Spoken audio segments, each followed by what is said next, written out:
Shalom a todas. Yo soy la Mora Hanna.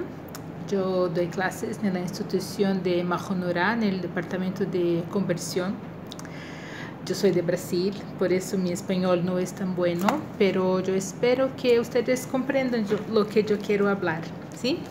A veces hablo algunas cositas en portugués. Muy bien. Seguimos estudiando sobre los templos.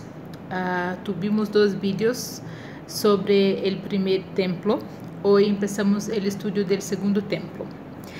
El segundo templo está lleno de historia, historias bonitas, no tan bonitas, buenas, no tan buenas. Pero vamos a empezar donde paramos. Paramos en la destrucción del primer templo, ¿sí? Ahora, ¿qué se pasa con los judíos? No hay templo. Los judíos están viviendo en Babilonia. Algunos que se quedaron acá, en Jerusalén, tuvieron que salir de Jerusalén para vivir cerca, no en Jerusalén, pero cerca de acá. Ellos se asimilaron con los otros pueblos que estaban viviendo acá. ¿Quién son los otros pueblos? Los otros pueblos son personas que vivían acá por causa de los asirios. ¿Ustedes saben quién son los asirios? Los asirios fue un imperio muy grande también. Ellos conquistaron muchas áreas y ellos consiguieron destruir las 10 tribus de Israel. Lo que se quedó fueron solo 2 tribus, que son las tribus de Yehudá y Benjamín, ¿sí? Esas 2 tribus son las tribus que fueron que fueron en exilio para Babilonia, ¿sí? Exiladas para Babilonia. Entonces tenemos los judíos que están viviendo en Babilonia y los judíos que están viviendo cerca de Jerusalén. Se mezclaron con los pueblos que estaban acá por causa de los asirios. Estamos en el imperio de Babilonia, un gran imperio, un imperio que no era tolerable con cultura y cosas así. Pero ahora ese imperio va a terminar y ahora empezamos el imperio de Persia, ¿sí? El imperio de Persia tenía una mentalidad un poco diferente. Ellos daban libertad para donde ellos conquistaban. Los pueblos tenían libertad de cultura, de religión y cosas así. Entonces, ¿qué pasa? Es que el emperador de Persia decide dar a los judíos permisión para volver a Jerusalén.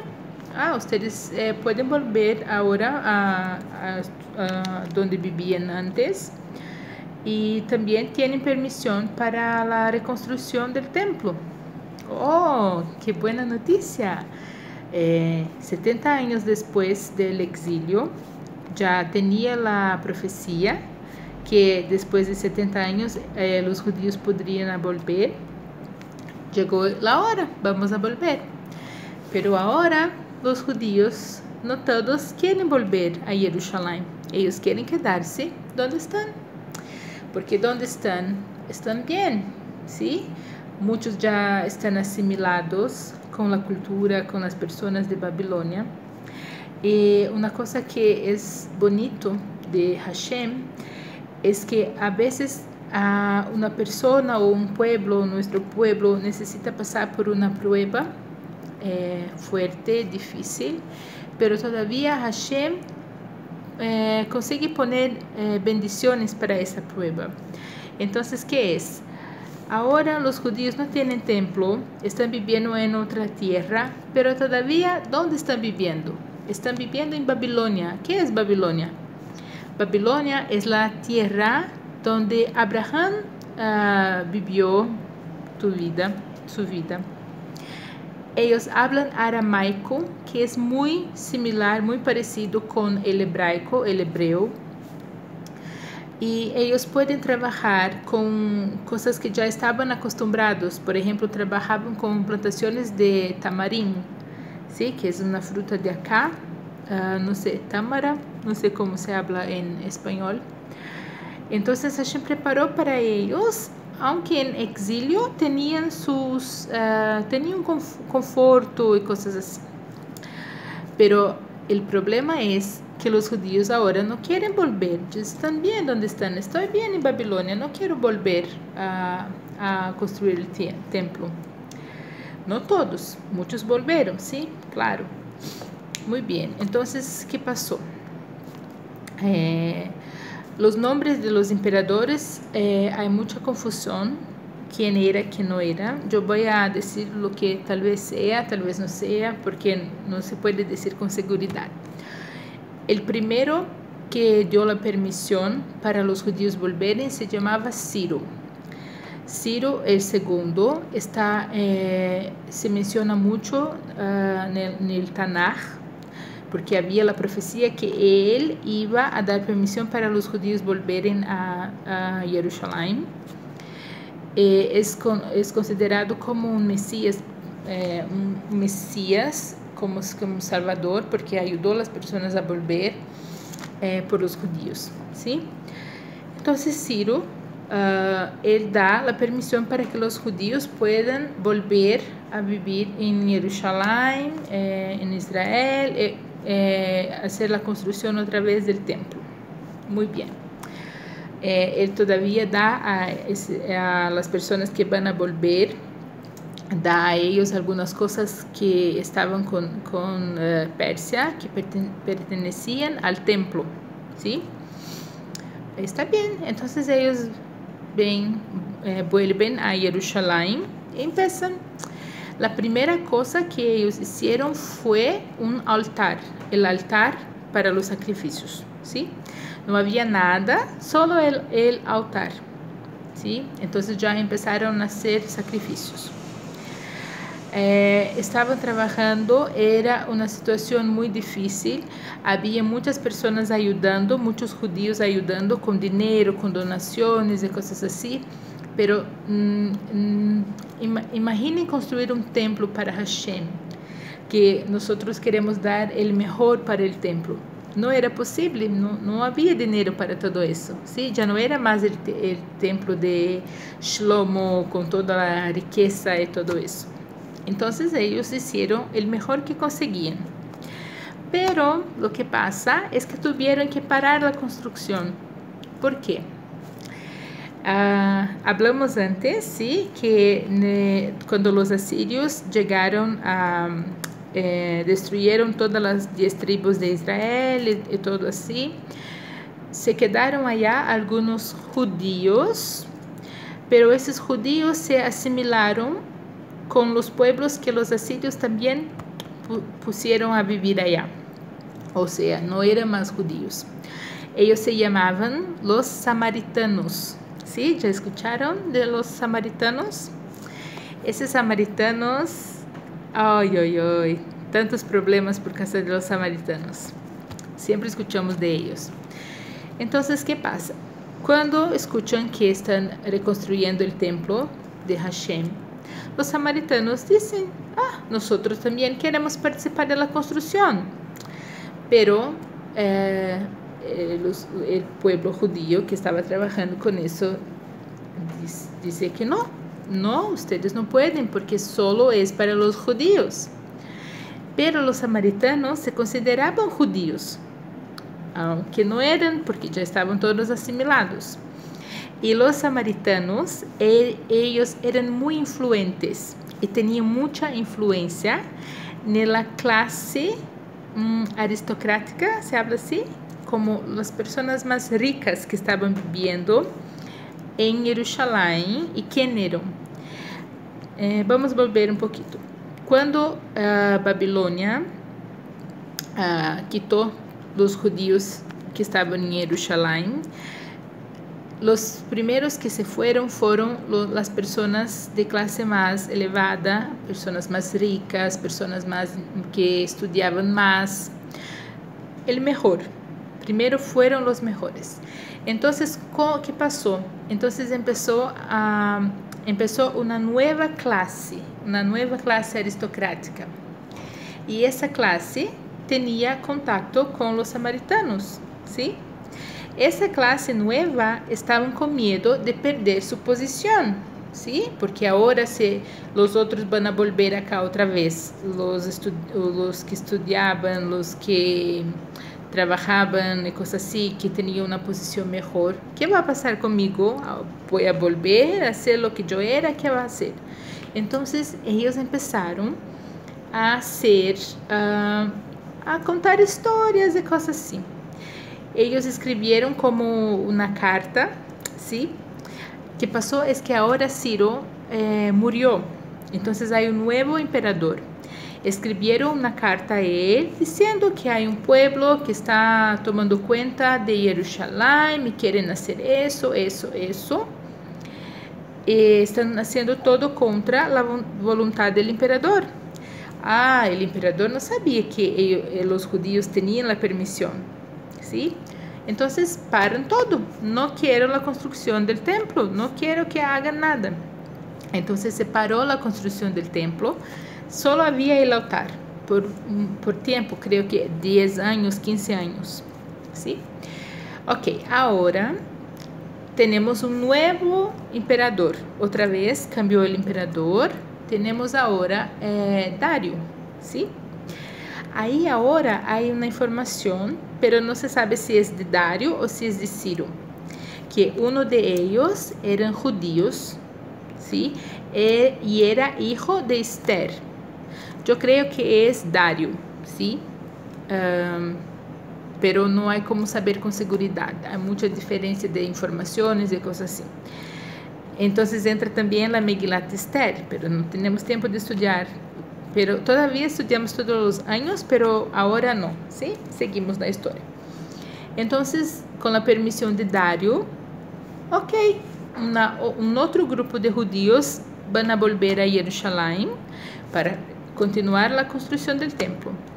Ahora, ¿quién va a venir? Yo quería decir, la primera vez que los judíos volvieron para Jerusalén, ellos volvieron con una persona que tiene un nombre muy difícil de pronunciar, Zerubabel, ¿sí? Él es quien empezó la construcción del templo.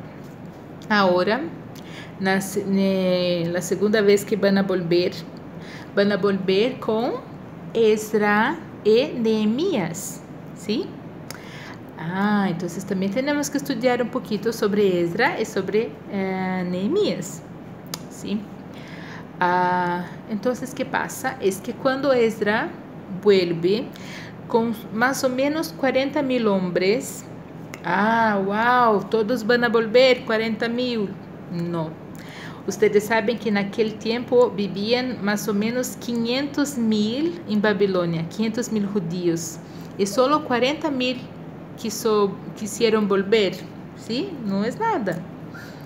Está bien, volvemos. Cuando Ezra llega a Jerusalén, él ve algo que lo queda chocado. Los judíos casi no son más judíos, están se asimilando, están casando con las otras personas que no son judías, que viven acá. Ya no están más guardando Shabbat, ¿sí? Está todo mezclado, no sabía por dónde empezar, ¿sí? Muy bien, entonces ahora nosotros tenemos que estudiar sobre Ezra, ¿sí? Nehemías también. ¿Qué pasa? Ezra, él era un Cohen, él vivía en Babilonia.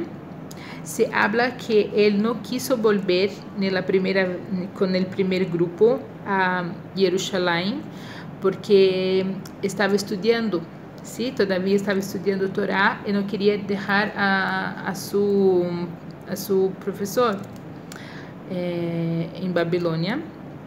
Él también era el escriba, ¿sí? Él escribía libros de Torá y cosas así. Y también escribía para el gobierno, ¿sí? Entonces era un hombre muy importante. Y cuando él vuelve, él encuentra una nación que está toda mezclada. Oh, entonces, ¿qué vamos a hacer? Entonces, Esdra decide reunir un grupo de personas, tzadikim, de personas muy importantes, muy grandes en la Torá, ¿sí? Más o menos 120 personas, algo así. Y juntos ellos intentan encontrar una manera para resolver la solución, ¿sí? Entonces, ¿o que ellos hacen? Primero hay que resolver la situación con los casamientos, con las bodas, que están todo misturado, y el Shabbat, ¿sí? Entonces, un día era Rosh Hashanah, él reúne a todos los judíos, ¿sí? Llama a los judíos para el templo, donde estaba el espacio del templo, y habla palabras de Torá y da a ellos como una fuerza espiritual. Dice a ellos, ustedes tienen que separarse de sus mujeres y vamos a hacer nuestro templo, servir nuestro Hashem y todo eso. Y funciona, ¿sí? Se dice que las personas se quedaron tan tocadas por las palabras de Esdra, pero se quedaron tristes, que Esdra, después de hablar todo eso, él tuvo que hacer como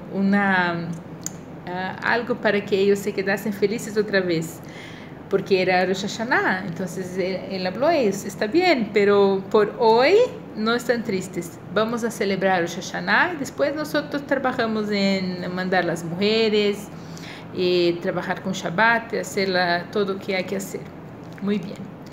Entonces, con un grande grupo de más o menos 120 hombres, se habla que de entre esos hombres habían personas muy importantes. Se habla que Mordecai estaba en ese grupo, ¿sí?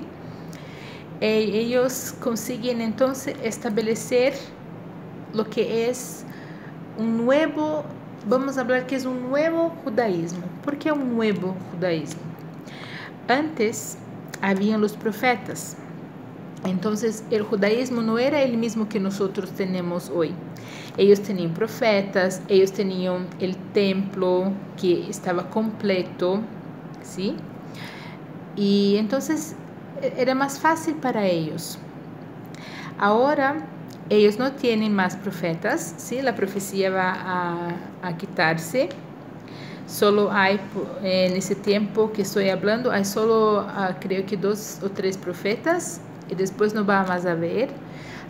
Va a haber la conexión de Hashem con los tzadikim, que van a decir lo que tenemos que hacer, pero no va a ser profecía, ¿sí? Y no, el templo hay todavía, ¿sí? Están construyendo el templo, pero no es el mismo templo. Ya no hay más, ya no va a haber cosas que habían antes en el templo, que ya vamos a hablar de eso. Entonces, ¿cuáles son algunas de las cosas que Esdra y los otros establecieron para nosotros? Ellos establecieron el judaísmo de hoy, ¿sí? Ellos establecieron, por ejemplo, las oraciones para nosotros, ¿sí? Ellos establecieron cuando es un hag, cuando es una fiesta, cómo hacer. Toda la halajá que seguimos, las leyes, fue establecida en ese tiempo, ¿sí? Fue una cosa muy importante porque los judíos ellos querían servir a Hashem, ya tenían la fuerza espiritual otra vez, pero no sabían cómo servir a Hashem sin templo, sin los sacrificios y cosas así.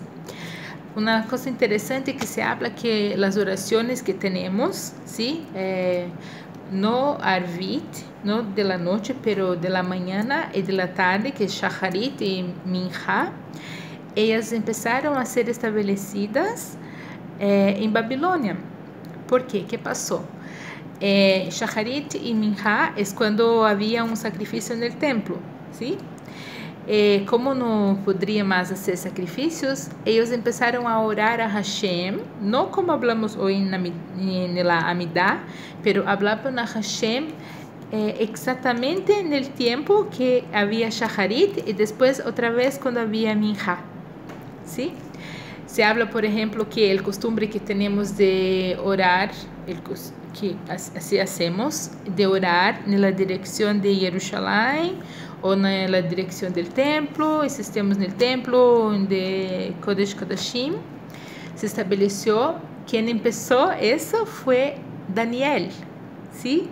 Que se habla que é Daniel quem começou esse costume de mirar a Jerusalém quando estava em Babilônia para fazer as orações que eram no tempo de sacrifício, na mesma hora que se hacía um sacrifício. Então, esse foi o papel de Esdra. Mais adelante vamos a estudar sobre Esdra outra vez, ¿sí? Pero vamos tentar focar mais na situação do templo. Al mesmo tempo que Esdra estava, como se habla, ayudando os judíos, ¿sí? Com a parte espiritual, temos Neemias. Ustedes sabem que los judíos nesse tempo sofriam muito, porque que hablamos de los samaritanos, ¿sí? E agora a situação está pior, porque os judíos, muitos que se casaram com os samaritanos, las samaritanas, não querem mais essas mulheres, então las echaram, e agora os samaritanos têm mais ódio de los judíos por isso. Então há perigo. Todo el tiempo hay peligro de guerra, peleas y cosas así. Entonces Nehemías, que trabajaba para el gobierno de Persia, habla al emperador: por favor, yo quiero ir a trabajar en Jerusalén y yo quiero ayudar al pueblo porque están sufriendo peligro. Y el emperador dice que sí, no, va, está bien. Entonces Nehemías, él reconstruye todo el muro que protegía la ciudad, ¿sí? Ahora con permisión. Él reconstruye todo el muro y él también coloca orden para los judíos, lo que se puede hacer, lo que no se puede hacer con relación a trabajo. Se puede trabajar en Shabbat, hasta qué hora, bla, bla, bla, todo eso. Y a veces la situación era tan difícil de los judíos no serem más religiosos, que se habla que Nehemías, él puso como una orden que los portões de la ciudad debían cerrarse para Shabbat. Ninguém entraba, ninguém salía, para que no había comercio, ¿sí? Entonces está bien, ya hablamos de Nehemías y de Esdra un poquito. Paramos acá. Hablamos un poquito más ahora de cómo era el templo. El segundo templo, él pasó por 3 construcciones. La primera fue del nombre que yo no consigo pronunciar, Zerubabel, que fue al inicio, que teve que parar por conta de las conversas de los samaritanos y de los otros pueblos. Después tenemos otra vez con Esdra, ¿sí? Que es como que junto, ¿sí? Vamos a poner que es junto, ¿sí? Esa vez es junto. Zerubabel en Esdra. Ahora, después tenemos con un pequeño periodo que tuvimos los judíos que tomaron el pueblo de la Grecia. Esos judíos cambiaron un poquito el templo, ¿sí? Pero todavía era un templo muy simple, nada muy especial, solo para el servicio de Hashem, pero sin el esplendor que había antes. Pero con el emperador ¿sí? Herodes de Roma, entonces el templo se quedó muy, muy grande. Es el templo que tenemos hoy, en verdad, ¿sí? Cuando vamos al Kotel, el muro es del tiempo de Herodes, ¿sí? Herodes, él no el, el templo era el mismo, pero toda área alrededor del templo él hizo más grande, ¿sí? Y también más bonito. Él cambió, por ejemplo, algunas cosas de la construcción para ser un templo más grandioso, ¿sí? Pero el más importante de saber es que en el segundo templo, el Kodesh Kodashim estaba vacío, no había nada allá, solo el lugar donde debía estar el arca, ¿sí? Ellos sabían dónde era el lugar, pero ¿qué pasó? ¿Dónde estaba el arca? Ya hablamos de eso en el otro vídeo, ¿no? La arca, ¿no? No el arca. La arca está todavía, Baruch Hashem, está acá, en Jerusalén, pero está escondida, está oculta. No se sabe dónde. Lo que sabemos es que cuando el rey Shlomo construyó el templo y el Kodesh Kodashim, él hizo un lugar abajo para poner la arca, ¿sí? Como un esconderijo. Porque ellos sabían que el templo sería destruido por los babilonios, entonces está allá. Ahora hay una historia que se dice que cuando en el templo del segundo templo había una área que era reservada para las mujeres, ¿sí? Ezrat Anashim. Esa área no era solo para las mujeres, pero era hasta donde las mujeres llegaban, y tenía ese nombre porque era allá que había como una, ¿cómo hablamos de eso? Una baranda, balcony, donde las mujeres se quedaban arriba y abajo había dos ceremonias. Había la ceremonia de las aguas, que es en Sukkot, ¿sí? Que también hay cosas muy interesantes que se pasaban en esa ceremonia. Y entonces las mujeres se quedaban arriba. Y también era el lugar donde se leía la Torá, ¿sí? Que hay que leer la Torá para toda la nación. Era en ese lugar que hacían la lectura y las mujeres se quedaban arriba. Por eso tiene ese nombre. Se dividía en tres partes el segundo templo. Había la parte que los no judíos podrían quedarse, una plaza que era para los no judíos. Después esa área que era de las mujeres, que también estaba allá otras cosas. Estaban allá la escalera donde los Levín tocaban sus instrumentos para Hashem, y también donde guardaban los instrumentos. Era en esa área de Ezrat Anashim, donde también cuando se iba a tener un sacrificio, las personas pasaban allá y compraban lo que necesitaban para el sacrificio, todo en esa área, ¿sí? Y entonces había una escalera, y al fin de la escalera había un portón que era lindo, majestuoso. Ustedes pueden procurar todo eso, ¿sí? Van a encontrar en YouTube, hay vídeos que muestran cómo era y todo. Y entonces, si entraban allá, entonces estaban en la última parte, que era la parte de Israel, que era de los hombres, ¿sí? Era muy grande. Solo el templo de Herodes, ¿sí? Que es el último. Y ahora hablamos, yo no sé qué estoy hablando más. Entonces, sí, me recuerdo. Entonces, otra cosa que se hacían en esa área de Ezrat Anashim era procurar, era donde ellos miraban las maderas, ¿sí? Para hacer el fuego del altar. Y un día los cohenes que hacían eso eran los más ancianos. Entonces un día ellos estaban procurando las maderas y todo, e encontraron, uno de ellos encontró como un piso que se movía. Y entonces se descubrió que ese piso llevaba hasta la arca, donde estaba escondida. Pero se habla que el Cohen que encontró, cuando él empezó a sacar el piso y cosas así, fuego salió de allá.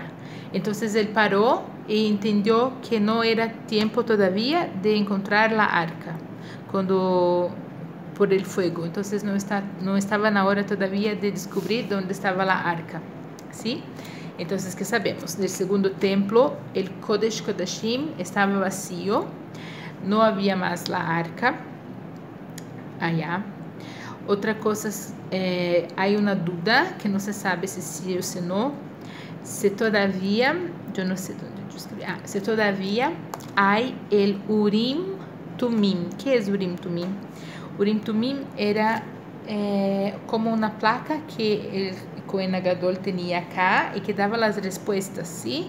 Cuando se necesitaba saber de algo, el Urim Tumim, él decía si sí, si no, cosas así. Urim Tumim, yo cambié las letras. Y hay dos opiniones, una que sí, que todavía estaba allá, pero no funcionaba más porque no tenía profecía y cosas así, y otra que no estaba, pero la que se sigue más es que sí, que estaba, porque era parte de las vestimentas del Cohen, entonces había que tener el Urim Tumim, ¿sí? Pero ya no funcionaba más.